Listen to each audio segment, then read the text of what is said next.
मी अरुण खोडके. शिवचिंतन.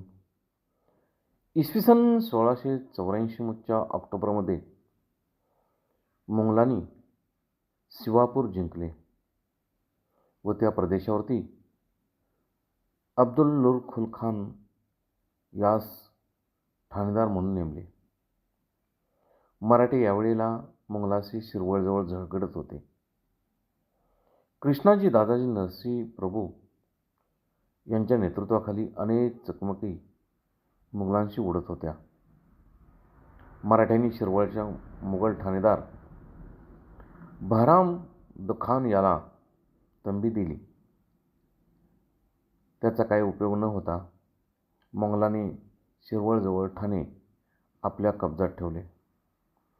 पुणे प्रांत मराठे व मोगल यांच्यामध्ये चकमकी उडत होत्या. दरम्यान सर्जेराव व त्याचा भाऊ शिवाजी जेदे हे दोघेही शिरवळ येथे मुघलांना जाऊन मिळाले. हे संभाजी महाराज समजताच त्यांनी सर्जेराव जेदे याची कडक शब्दात हजेरी घेतली. बहुत काय बोलणे, राम कृष्ण हरी.